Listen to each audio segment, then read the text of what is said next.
வணக்கம். இங்கிலீஷ் லேர்னர்ஸ்க்கு நான் பொதுவாக சொல்கிற ஒரு விஷயம், நிறைய ரீட் பண்ணுங்கன்னு. ஸோ அந்த மாதிரி நான் சொல்லும் போதெல்லாம் எதை ரீட் பண்ணுறது, ஏதாவது புக்ஸை சஜஸ்ட் பண்ணுங்கன்னெலாம் சொல்லுவாங்க, நானும் சொல்லுவேன். ஸோ அது வாட் டு ரீட். இப்போ இன்றைக்கி நம்ம ஹவு டு ரீடுங்கிறத தான் பார்க்க போகிறோம். இந்த reading methodology, there are 2 kinds of reading. ஒன்று இன்டென்சிவ், இன்னொன்று எக்ஸ்டென்சிவ். ஸோ அதுதான் என்னென்னு பார்க்க போகிறோம். இன்டென்சிவ் ரீடிங்னா ஒவ்வொரு தடவையும் நீங்கள் அந்த வார்த்தைக்கு அர்த்தம் தெரியலேன்னா நிறுத்தி அங்கே டிக்ஷனரி எடுத்து அந்த மீனிங்கை பார்த்து, அதே மாதிரி சென்டென்ஸோட கிராமர் தெரியலேன்னா அதை பார்த்து, ஸோ அந்த மாதிரி ரொம்ப டீப்பாக ஃபோக்கஸ்டாக லாங்குவேஜை லேர்ன் பண்ணுறதுக்கு ரீட் பண்ணுறது தான் இன்டென்சிவ் ரீடிங். எக்ஸ்டென்சிவ் ரீடிங்னா என்னென்னா, நீங்கள் you just read for pleasure. புரியுதோ புரியலையோ ஒவ்வொரு தடவையும் அந்த வார்த்தைக்கு அர்த்தம் தெரியலன்னா நிப்பாட்டி மீனிங்கை பார்க்காமல், அதே மாதிரி சென்டென்ஸில் கிராமரையும் பார்க்காமல், சும்மா ஜென்ரல் அங்கே கோல் என்னென்னா நீங்கள் வாசித்து முடிக்கணும்.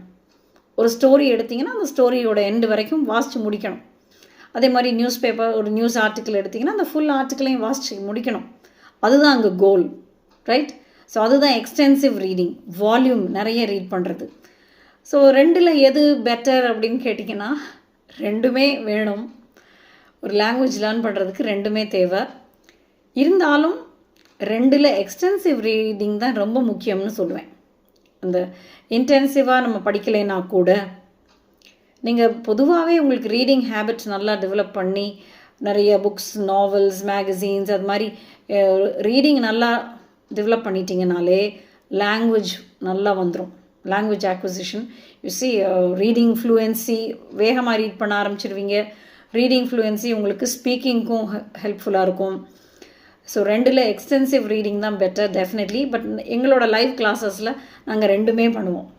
சில நேரங்களில் ஒரு சென்டென்ஸை எடுத்துக்கிட்டு அக்கு வேறா அணி வேறா அனலைஸ் பண்ணுவோம். ஸோ இந்த வேர்டு இங்கே பார்ட்டிசிபிளா, ஜெரண்டா, இல்லை பாஸ் பார்ட்டிசிபிளை எடுத்துக்கிட்டு இது வேர்பா, ஆட்ஜெக்டிவா, ஸோ இந்த பெரிய சென்டென்ஸில் சப்ஜெக்ட் எங்கே, சப்ஜெக்டை ஐடென்டிஃபை பண்ண பிறகு இது வேர்பு, அதோட வேர்பு எங்கே இருக்குது, அந்த மாதிரி. இப்போ நியூஸ் பேப்பர் ரீடிங் கோர்ஸ்லாம் அந்த மாதிரி டீப்பாக படித்தோம்.